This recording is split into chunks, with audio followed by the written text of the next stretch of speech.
TVN देखण वाले समुचे दर्शकों ਨੂੰ ਦਵਿੰਦਰ ਸਿੰਘ ਬੈਨੀਪਾਲ ਵੱਲੋਂ ਪਿਆਰ ਅਤੇ ਸਤਿਕਾਰ ਸਹਿਤ ਸਤਿ ਸ਼੍ਰੀ ਅਕਾਲ। ਦਾ ਬੈਨੀਪਾਲ ਸ਼ੋਅ ਵਿੱਚ ਤੁਹਾਡਾ ਸਭਨਾਂ ਦਾ ਨਿੱਘਾ ਸਵਾਗਤ। ਆਪ ਵਿਧਾਇਕ ਕੁੰਵਰ ਵਿਜੇ ਪ੍ਰਤਾਪ ਦੀ ਮੁੱਖ ਮੰਤਰੀ ਨੂੰ ਚਿੱਠੀ ਬਾਅਦ ਸਿਆਸਤ 'ਚ ਆਇਆ ਉਬਾਲਾ।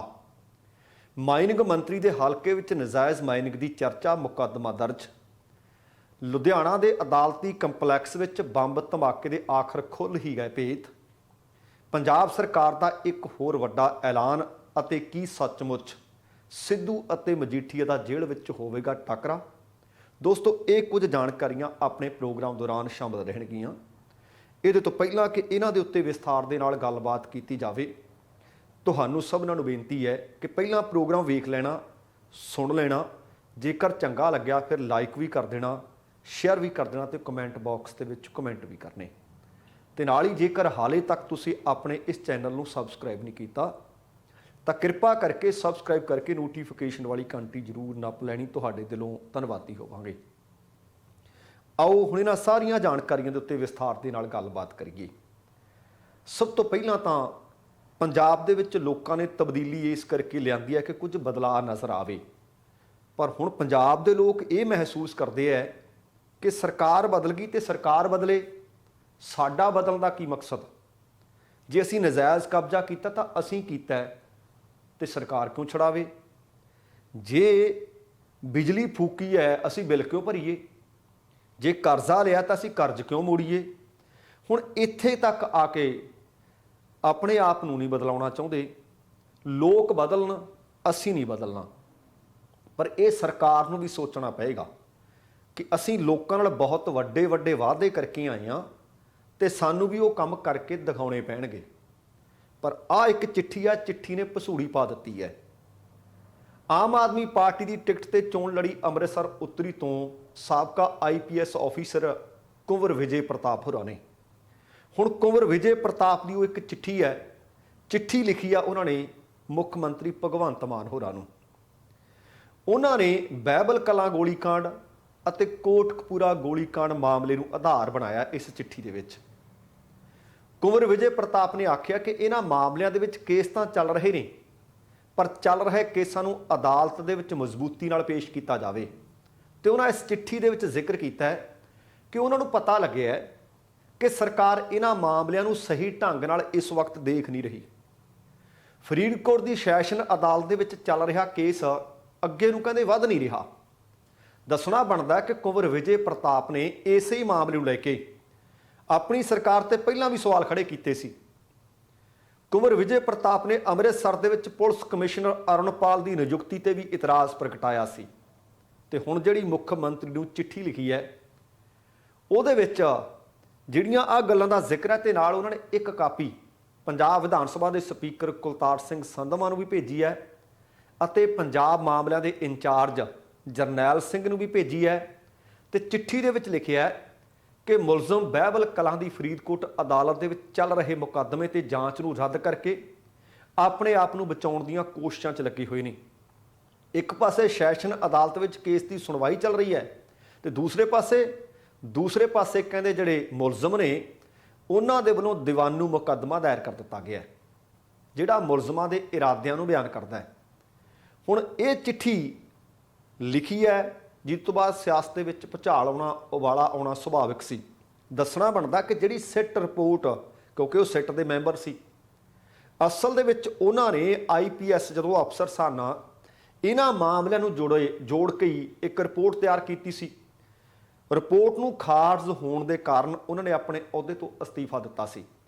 ਕਹਿਣ ਦਾ ਭਾਵ ਉਹਨਾਂ ਨੇ ਜਾਂਚ ਕੀਤੀ ਸੀ, ਸ਼ਾਇਦ ਜਿੰਨਾ ਇਹਨਾਂ ਕੇਸਾਂ ਦੇ ਬਾਬਤ ਕੁੰਵਰ ਵਿਜੇ ਪ੍ਰਤਾਪ ਹੋਰੀ ਜਾਣਦੇ ਆ ਸ਼ਾਇਦ ਕੋਈ ਹੋਰ ਨਾ ਜਾਣਦਾ ਹੋਵੇ। ਉਹਨਾਂ ਨੇ ਤਾਂ ਇੱਥੋਂ ਤੱਕ ਦੋਸ਼ ਲਾਏ ਸੀ ਕਿ ਕੌਣ ਡਰਾਉਂਦਾ ਰਿਹਾ, ਕੌਣ ਧਮਕਾਉਂਦਾ ਰਿਹਾ, ਕੌਣ ਉਹਨਾਂ ਦੇ ਕੰਮ 'ਚ ਅੜਿੱਕੇ ਡਾਉਂਦਾ ਰਿਹਾ। ਪਰ ਹੁਣ ਆਹ ਚਿੱਠੀ ਨੇ ਇੱਕ ਵਾਰੀ ਫਿਰ ਸਿਆਸਤ ਗਰਮਾ ਦਿੱਤੀ ਹੈ। ਪੰਜਾਬ ਕਾਂਗਰਸ ਦੇ ਜਨਰਲ ਸਕੱਤਰ ਨੇ ਕੈਪਟਨ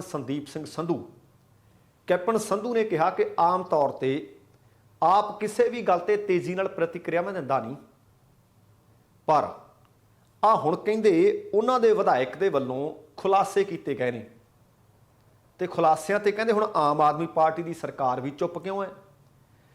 ਜਿਨ੍ਹਾਂ ਨੇ ਗੁਨਾਹਗਾਰਾਂ ਦੀ ਪਛਾਣ ਕਰਨ ਦਾ ਦਾਅਵਾ ਕੀਤਾ ਸੀ, ਤਤਕਾਲੀਨ ਸਰਕਾਰ ਤੋਂ ਅਸਹਿਮਤ ਹੋ ਕੇ ਆਪਣੀ ਨੌਕਰੀ ਤੋਂ ਅਸਤੀਫਾ ਦਿੱਤਾ ਸੀ। ਕਹਿਣ ਦਾ ਭਾਵ ਕੁੰਵਰ ਵਿਜੇ ਪ੍ਰਤਾਪ ਹੋਰਾਂ ਤੋਂ।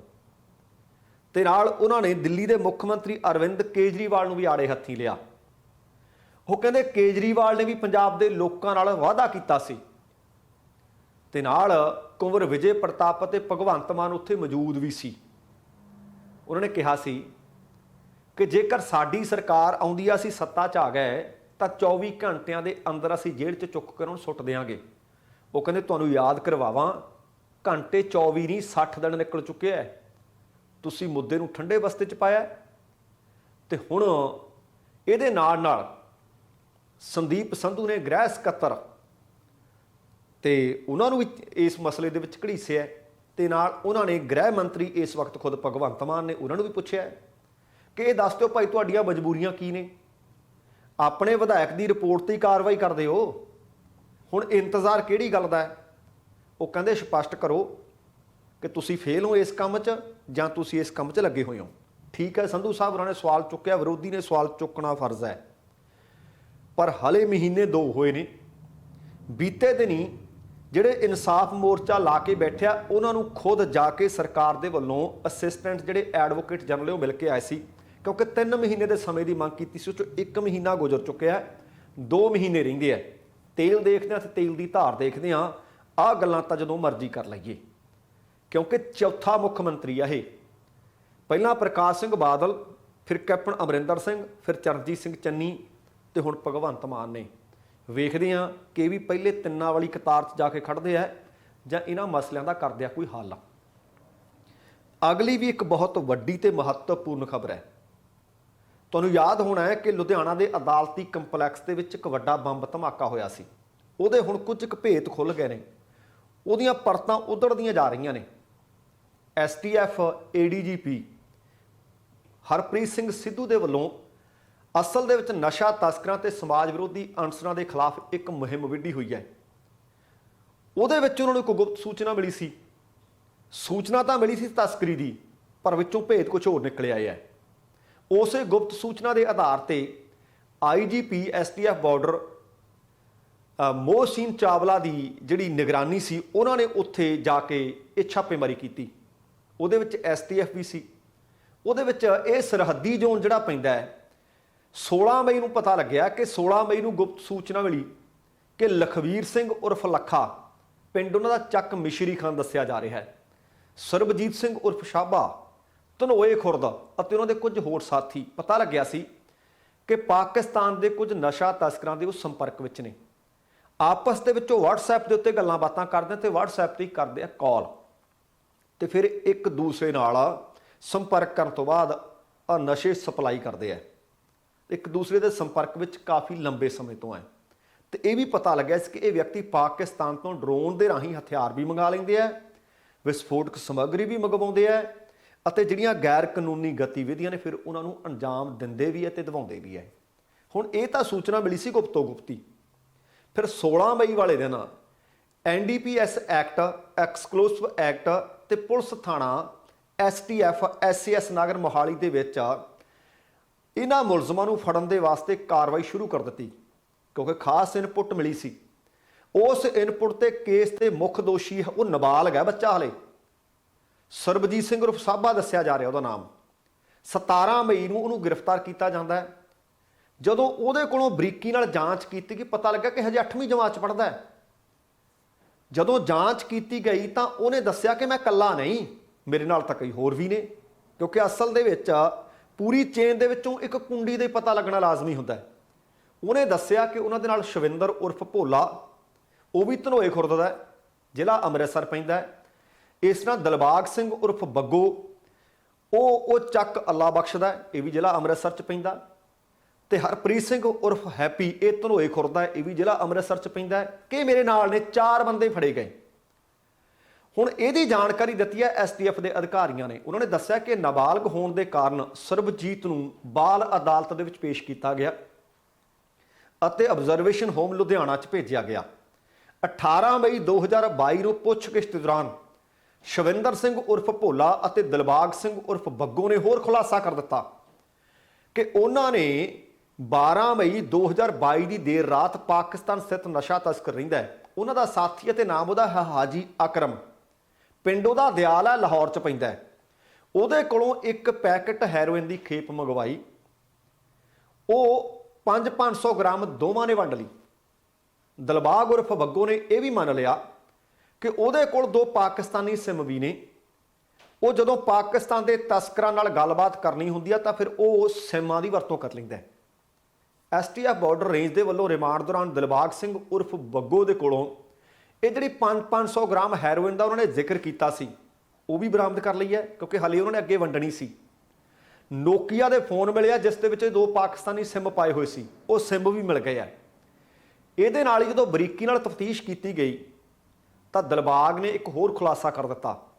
ਉਹ ਖੁਲਾਸਾ ਸੱਚਮੁੱਚ ਅਹਿਮ ਹੈ ਕਿ 23 ਦਸੰਬਰ 2021 ਨੂੰ ਤੁਹਾਨੂੰ ਯਾਦ ਆ ਗਿਆ ਹੋਣਾ ਕਿ ਲੁਧਿਆਣਾ ਦੀ ਅਦਾਲਤੀ ਕੰਪਲੈਕਸ ਦੇ ਵਿੱਚ ਇੱਕ ਬੰਬ ਧਮਾਕਾ ਹੋਇਆ ਸੀ।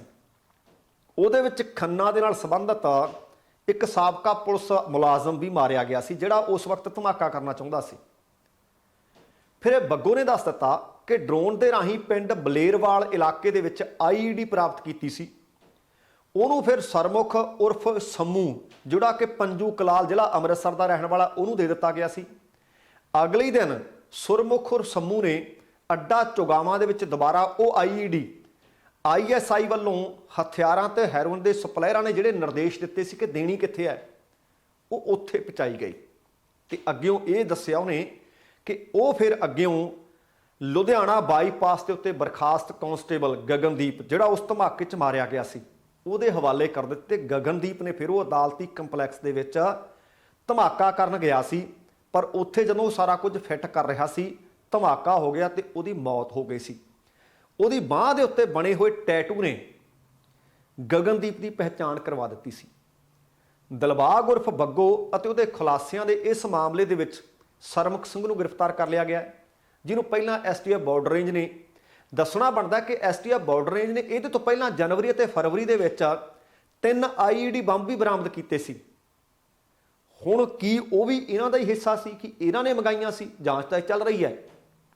ਪਰ ਪੰਜਾਬ ਦੇ ਵਿੱਚ ਬੀਤੇ ਕੁਝ ਮਹੀਨਿਆਂ ਤੋਂ ਇਸ ਤਰ੍ਹਾਂ ਦੀਆਂ ਡਰੱਗ ਖੇਪਸ ਜਾਂ ਫਿਰ ਆਪਾਂ ਆਖ ਸਕਦੇ ਹਾਂ ਕਿ ਹਥਿਆਰ, ਆ ਬੰਬ ਧਮਾਕੇ, ਆ ਖਾਲਿਸਤਾਨੀ ਗਤੀਵਿਧੀਆਂ, ਇਹ ਲਗਾਤਾਰ ਵਧੀਆਂ ਨੇ।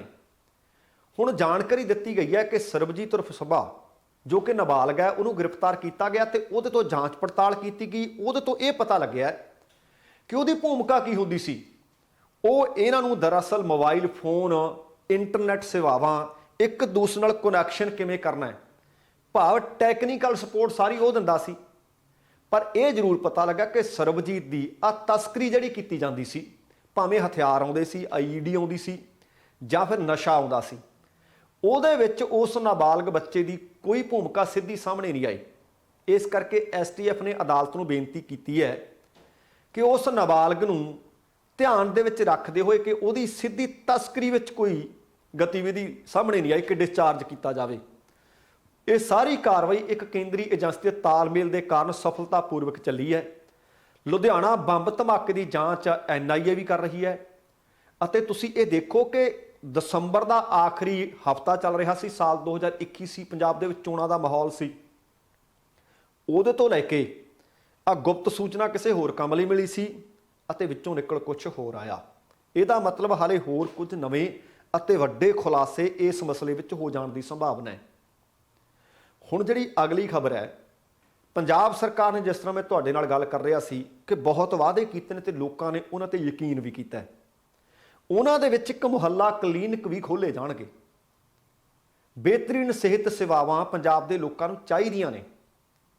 ਇਸ ਕਰਕੇ ਪੰਜਾਬ ਦੇ ਮੁੱਖ ਮੰਤਰੀ ਨੇ ਐਲਾਨ ਕਰ ਦਿੱਤਾ ਹੈ ਕਿ ਉਹਨਾਂ ਦੀ ਸਰਕਾਰ ਮੁਹੱਲਾ ਕਲੀਨਿਕਾਂ ਦੀ ਸ਼ੁਰੂਆਤ ਕਰਨ ਜਾ ਰਹੀ ਹੈ ਤੇ 15 ਅਗਸਤ ਤੋਂ ਪਹਿਲਾ ਪੜਾਅ ਇਹਦਾ ਸ਼ੁਰੂ ਹੋਏਗਾ ਤੇ ਪਹਿਲੇ ਪੜਾਅ ਦੇ ਵਿੱਚ 75 ਮੁਹੱਲਾ ਕਲੀਨਿਕ ਸ਼ੁਰੂ ਕਰ ਦਿੱਤੇ ਜਾਣਗੇ। ਅਤੇ ਉਹਨਾਂ ਨੇ ਦੱਸਿਆ ਕਿ ਆਜ਼ਾਦੀ ਦੀ 75ਵੀਂ ਵਰ੍ਹੇਗੰਢ ਹੈ ਜਿਹੜੀ, ਉਹਦੇ ਇਤਿਹਾਸਕ ਮੌਕੇ ਨੂੰ ਇਹ ਸਮਰਪਿਤ ਹੋਣਗੇ। ਅਧਿਕਾਰਤ ਗ੍ਰਹਿ ਦੇ ਵਿੱਚ ਸੀਨੀਅਰ ਅਧਿਕਾਰੀਆਂ ਦੇ ਨਾਲ ਇੱਕ ਉੱਚ ਪੱਧਰੀ ਮੀਟਿੰਗ ਕੀਤੀ। ਉਹ ਮੀਟਿੰਗ ਦੀ ਪ੍ਰਧਾਨਗੀ ਕਰਦਿਆਂ ਭਗਵੰਤ ਮਾਨ ਨੇ ਆਖਿਆ ਕਿ ਦਿੱਲੀ ਦੇ ਵਿੱਚ ਉਸੇ ਹੀ ਤਰਜ਼ ਦੇ ਉੱਤੇ ਸ਼ਹਿਰੀ ਅਤੇ ਪੇਂਡੂ ਇਲਾਕਿਆਂ ਦੇ ਵਿੱਚ ਇਹ ਮੁਹੱਲਾ ਕਲੀਨਿਕ ਸਥਾਪਿਤ ਹੋਣ ਦੇ ਨਾਲ ਜਿਹੜਾ ਅਸੀਂ ਵਾਅਦਾ ਕੀਤਾ ਸੀ ਉਹਨਾਂ ਵੱਡੇ ਚੋਣ ਵਾਅਦਿਆਂ ਦੇ ਵਿੱਚੋਂ ਇੱਕ ਮੁਕੰਮਲ ਕਰਾਂਗੇ। ਜਦੋਂ ਵਿਚਾਰ ਚਰਚਾ ਚੱਲ ਰਹੀ ਸੀ ਤਾਂ ਮੁੱਖ ਮੰਤਰੀ ਨੇ ਆਖਿਆ ਕਿ ਪੰਜਾਬ ਭਰ ਦੇ ਵਿੱਚ ਗੈਰ ਕਾਰਜਸ਼ੀਲ ਸੇਵਾ ਕੇਂਦਰਾਂ ਨੂੰ ਮੁਹੱਲਾ ਕਲੀਨਿਕਾਂ ਵਿੱਚ ਤਬਦੀਲ ਕਰਨ ਨੂੰ ਵੀ ਸਹਿਮਤੀ ਦੇ ਦਿੰਦੇ ਆ।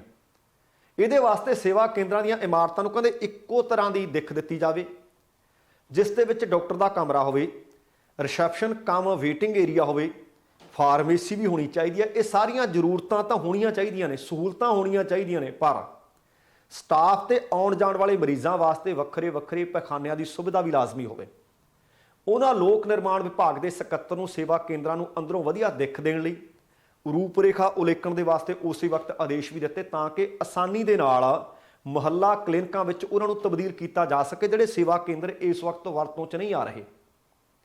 ਤੇ ਨਾਲ ਉਹਨਾਂ ਨੇ ਇਹ ਵੀ ਆਖਿਆ ਕਿ ਲੋਕਾਂ ਨੂੰ ਆਸਾਨੀ ਹੋਵੇ, 5-5 6-6 ਜਿਹੜੇ ਨੇੜਲੇ ਪਿੰਡ ਨੇ ਇੱਕ ਕਲਸਟਰ ਬਣਾਇਆ ਜਾਵੇ, ਉਹਨਾਂ ਦੇ ਵਿਚਕਾਰ ਕੋਈ ਸਾਂਝੀ ਥਾਂ ਹੋਵੇ, ਉੱਥੇ ਮੁਹੱਲਾ ਕਲੀਨਿਕ ਸਥਾਪਿਤ ਕੀਤੇ ਜਾ ਸਕਣ।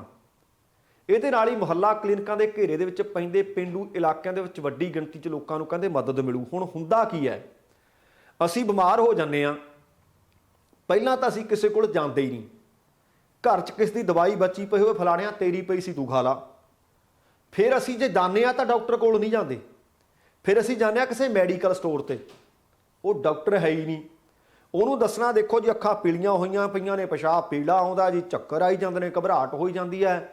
ਉਹਨੇ ਜਿੰਨੀਆਂ ਤੁਸੀਂ ਬਿਮਾਰੀਆਂ ਦੱਸਦੀਆਂ ਉਨੀਆਂ ਤੁਹਾਨੂੰ ਗੋਲੀਆਂ ਦੇ ਦਿੰਦਾ, ਕਿਉਂਕਿ ਉਹਨੂੰ ਇਹ ਪਤਾ ਹੁੰਦਾ ਕਿ ਡਾਕਟਰ ਨੇ ਲਿਖੀ ਸੀ ਘਬਰਾਹਟ ਵਾਲੀ ਆ, ਚੱਕਰ ਵਾਲੀ ਆ, ਪਿਸ਼ਾਬ ਵਾਲੀ ਆ ਜੀ, ਅੱਖਾਂ ਪੀਲੀਆਂ ਵਾਲੀ ਹੈ।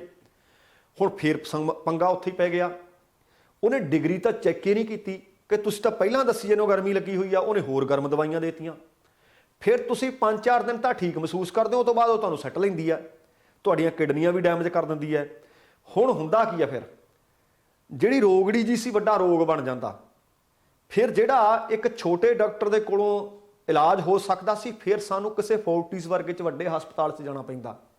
ਇਹਦਾ ਮਤਲਬ ਕੀ ਹੋਇਆ ਕਿ ਸਾਡੀ ਜਿਹੜੀ ਪ੍ਰੋਡਕਟੀਵਿਟੀ ਸੀ, ਕਿਉਂਕਿ ਦੁਨੀਆ ਦੇ ਉੱਤੇ ਬਹੁਤ ਕੁਝ ਜ਼ਰੂਰੀ ਹੈ, ਪਰ ਸਭ ਤੋਂ ਮਹੱਤਵਪੂਰਨ ਹੈ ਇਨਸਾਨ ਦੀ ਸਿਹਤ। ਜੇਕਰ ਜਾਨ ਹੈ ਤਾਂ ਫੇਰ ਜਹਾਨ ਹੈ। ਹੁਣ ਇਸ ਮਸਲੇ ਦੇ ਉੱਤੇ ਜਿਹੜੇ ਮੁਹੱਲਾ ਕਲੀਨਿਕ ਨੇ ਵੇਖਦੇ ਆ ਕਿ ਕਿੰਨੇ ਕੁ ਕਾਰਗਰ ਸਾਬਤ ਹੁੰਦੇ ਆ। ਹੁਣ ਪਹਿਲਾਂ ਵੀ ਸਰਕਾਰ ਦੇ ਹਸਪਤਾਲ ਤਾਂ ਖੋਲ੍ਹੇ ਹੋਏ ਸੀ, ਉਹ ਸਰਕਾਰੀ ਹਸਪਤਾਲਾਂ ਦੇ ਵਿੱਚ ਜੇ ਡਾਕਟਰ ਹੈ ਤਾਂ ਦਵਾਈਆਂ ਨਹੀਂ, ਜੇ ਦਵਾਈਆਂ ਨੇ ਤਾਂ ਡਾਕਟਰ ਨਹੀਂ। ਹੁਣ ਜੇ ਤਾਂ ਉਸੇ ਢੰਗ ਦੇ ਨਾਲ ਮੁਹੱਲਾ ਕਲੀਨਿਕ ਚੱਲਣੇ ਨੇ ਫਿਰ ਤਾਂ ਸ਼ਾਇਦ ਗੱਲਬਾਤ ਨਾ ਬਣੇ, ਪਰ ਲੱਗਦਾ ਕਿ ਇਹ ਵੱਡਾ ਚੋਣ ਵਾਅਦਾ ਕੀਤਾ ਸੀ। ਜੇ ਚੋਣ ਵਾਅਦੇ ਨੂੰ ਨਿਭਾ ਦੇਣਗੇ, ਆਪਣੀਆਂ ਆਖੀਆਂ ਗੱਲਾਂ ਨੂੰ ਚੇਤੇ ਰੱਖ ਲੈਣਗੇ, ਤਾਂ ਮੈਨੂੰ ਲੱਗਦਾ ਲੋਕ ਵੀ ਇਹਨਾਂ ਨੂੰ ਸਹਾਰਾ ਦੇ ਦੇਣਗੇ। ਨਹੀਂ ਤਾਂ ਫਿਰ 24 ਵੀ ਨੇੜੇ ਹੀ ਆ, ਅੱਗੇ 27 ਵੀ ਨੇੜੇ ਹੀ ਆ। ਵਿਚਾਰ ਵਟਾਂਦਰਾ ਖੁੱਲ੍ਹ ਕੇ ਕੀਤਾ ਗਿਆ। ਉਹਨਾਂ ਨੇ ਇਹ ਵੀ ਆਖਿਆ ਕਿ ਸਿਹਤ ਸਕੱਤਰ ਠੇਕੇ ਦੇ ਆਧਾਰ ਤੇ ਉਹਨਾਂ ਡਾਕਟਰਾਂ, ਉਹਨਾਂ ਪੈਰਾਮੈਡੀਕਲ ਦੀਆਂ ਸੇਵਾਵਾਂ ਲਈ ਤੁਰੰਤ ਪ੍ਰਕਿਰਿਆ ਸ਼ੁਰੂ ਕਰ ਦੇਵੇ, ਤਾਂ ਜੋ ਮੁਹੱਲਾ ਕਲੀਨਿਕਾਂ ਦੇ ਵਿੱਚ ਨੇਕ ਉਪਰਾਲੇ ਕੀਤੇ ਜਾਣ। ਜਿਹੜੇ ਲੋਕ ਆਪਣੀਆਂ ਸੇਵਾਵਾਂ ਦੇਣ ਦੇ ਇੱਛੁਕ ਨੇ ਉਹਨਾਂ ਨੂੰ ਹਾਇਰ ਕੀਤਾ ਜਾਵੇ। ਉਹਨਾਂ ਨੇ ਸਿਹਤ ਸਕੱਤਰ ਤੇ ਕਲੀਨਿਕਲ ਟੈਸਟ ਵਾਲੀ ਏਜੰਸੀਆਂ ਦੇ ਸੇਵਾਵਾਂ ਲੈਣ ਦੇ ਵਾਸਤੇ ਕਾਰਜ ਯੋਜਨਾ ਤਿਆਰ ਕਰਦੇ ਵੀ ਉਸੇ ਵਕਤ ਨਿਰਦੇਸ਼ ਦਿੱਤੇ ਨੇ, ਜਿਸ ਦੇ ਬਾਬਤ ਸਕੱਤਰ ਸਿਹਤ ਨੇ ਦੱਸਿਆ ਕਿ ਲੋੜੀਂਦੇ ਸਟਾਫ ਦੀ ਭਰਤੀ ਪ੍ਰਕਿਰਿਆ ਪਹਿਲਾਂ ਹੀ ਚੱਲ ਰਹੀ ਹੈ ਅਤੇ ਕਲੀਨਿਕਲ ਟੈਸਟਾਂ ਲਈ ਏਜੰਸੀ ਦੀਆਂ ਸੇਵਾਵਾਂ ਹਾਸਲ ਕਰਨ ਲਈ ਟੈਂਡਰ ਪ੍ਰਕਿਰਿਆ ਵੀ 31 ਮਈ ਤੱਕ ਮੁਕੰਮਲ ਕਰ ਲਿਆਂਗੇ। ਇਹਦਾ ਮਤਲਬ ਕੰਮ ਚੱਲ ਰਿਹਾ ਹੈ। 31 ਮਈ ਆਉਣ ਵਾਲੀ ਆ, ਤਕਰੀਬਨ 10-11 ਦਿਨ ਰਹਿੰਦੇ ਆ। ਹੁਣ ਜੇਕਰ ਇਹ ਵੀ ਕੰਮ ਹੋ ਗਿਆ, ਫਿਰ ਵੇਖਾਂਗੇ ਕਿ ਕੀ ਇਹ ਸੁਚਾਰੂ ਤਰੀਕੇ ਨਾਲ ਚੱਲਦੇ ਆ ਜਾਂ ਇਹਦੇ ਜਿਹੋ ਜਿਹੇ ਨਤੀਜੇ ਸਾਹਮਣੇ ਆਉਣੇ ਚਾਹੀਦੇ ਸੀ ਆਉਂਦੇ ਆ ਜਾਂ ਨਹੀਂ। ਆ 3 ਕੁ ਦਿਨ ਤੋਂ ਨਾ ਪੰਜਾਬ ਦੀ ਸਿਆਸਤ ਦੇ ਵਿੱਚ ਭੁਚਾਲ ਆਇਆ ਪਿਆ। 34 ਸਾਲ ਪੁਰਾਣਾ ਰੋਡ ਰੇਸ ਦਾ ਇੱਕ ਮਾਮਲਾ ਸੀ, ਜਿਸ ਦੇ ਵਿੱਚ ਬੀਤੇ ਦਿਨੀ ਭਾਰਤ ਦੀ ਸਿਖਰਲੀ ਅਦਾਲਤ ਭਾਵ ਸੁਪਰੀਮ ਕੋਰਟ ਨੇ ਨਵਜੋਤ ਸਿੱਧੂ ਨੂੰ 1 ਸਾਲ ਬਾਮੁਸ਼ੱਕਤ ਕੈਦ ਦੀ ਸਜ਼ਾ ਸੁਣਾ ਦਿੱਤੀ ਸੀ। ਸਰੈਂਡਰ ਕਰਨ ਤੋਂ ਪਹਿਲਾਂ ਸਿੱਧੂ ਨੇ ਹੱਥ ਪੈਰ ਜ਼ਰੂਰ ਮਾਰੇ, ਪਰ ਸੁਣਵਾਈ ਨਹੀਂ ਹੋਈ। ਆਖਰਕਾਰ ਉਹਨਾਂ ਨੂੰ ਅਦਾਲਤ ਵਿੱਚ ਆਤਮ ਸਮਰਪਣ ਕਰਨਾ ਪਿਆ ਸੀ। ਮੈਡੀਕਲ ਜਾਂਚ ਵੀ ਹੋਈ।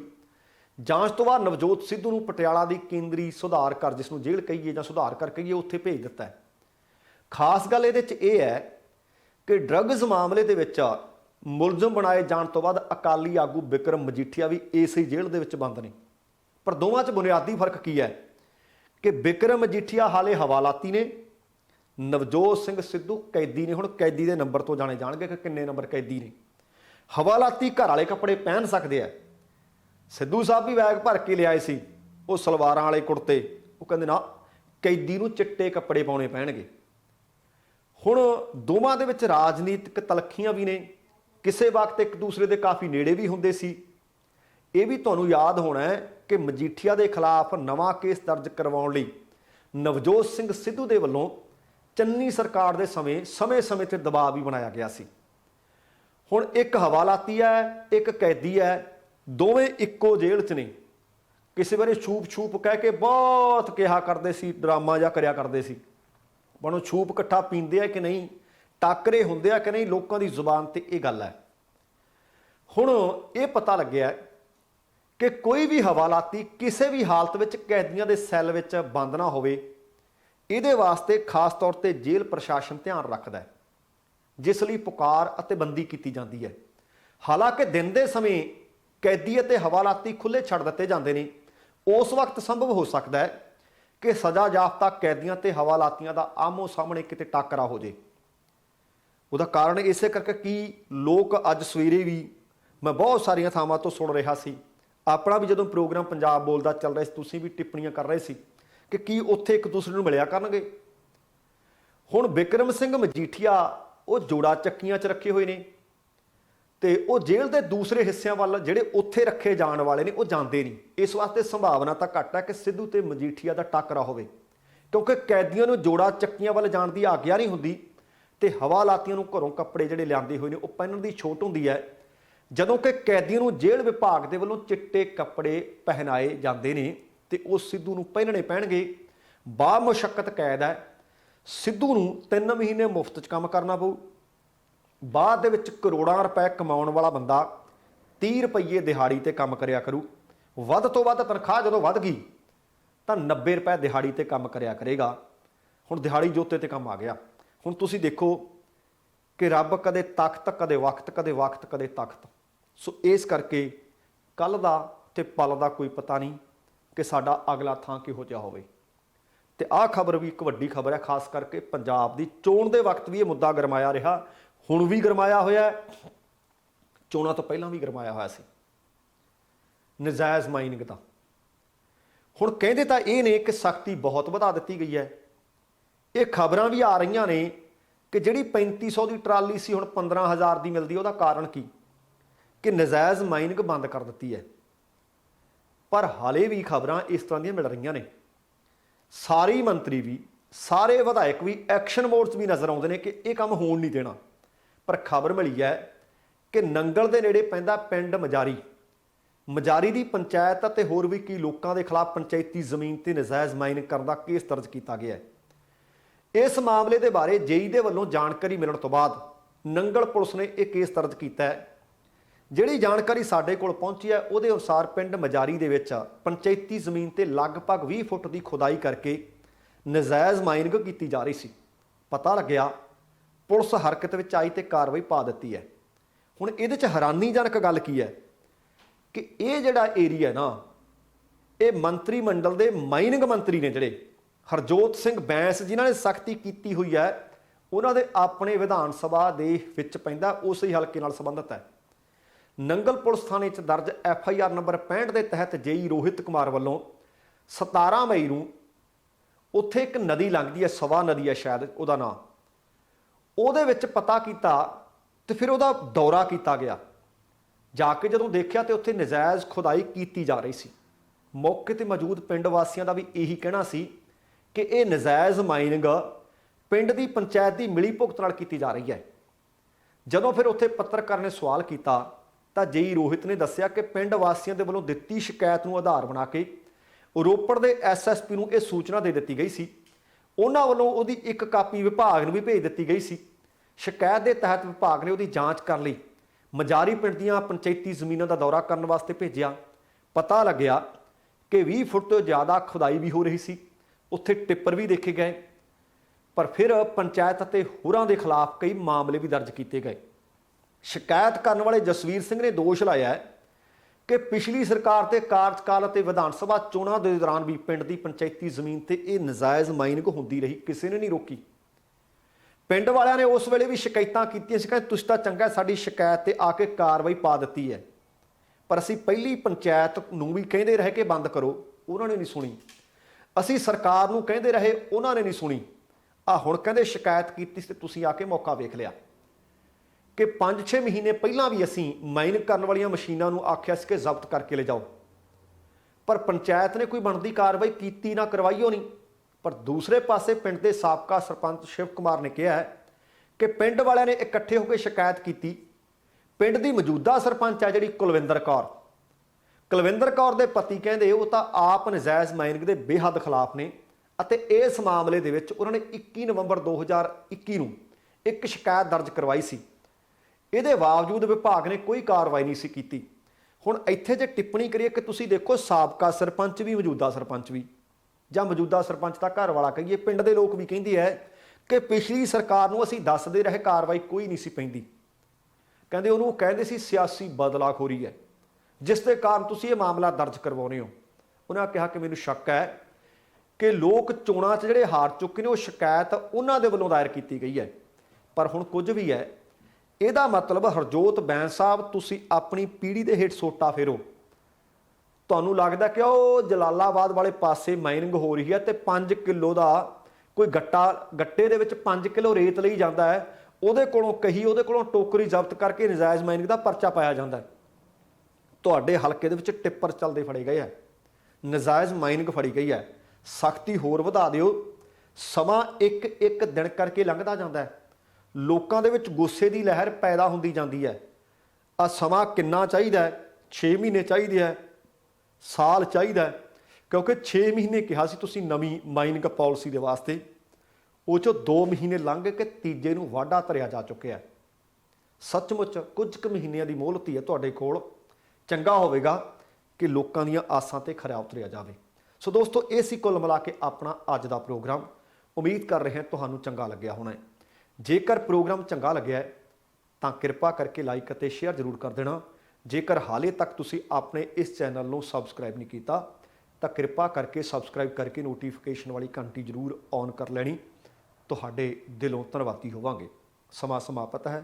ਜਾਣ ਤੋਂ ਪਹਿਲਾਂ ਕਹਾਂਗਾ, ਜ਼ਿੰਦਗੀ ਜਿੰਦਾਦਲੀ ਦਾ ਨਾਮ ਹੈ। ਦਵਿੰਦਰ ਸਿੰਘ ਬੈਨੀਪਾਲ ਨੂੰ ਆਗਿਆ ਦਿਓ। ਸਤਿ ਸ਼੍ਰੀ ਅਕਾਲ ਤੇ ਰੱਬ ਰਾਖਾ।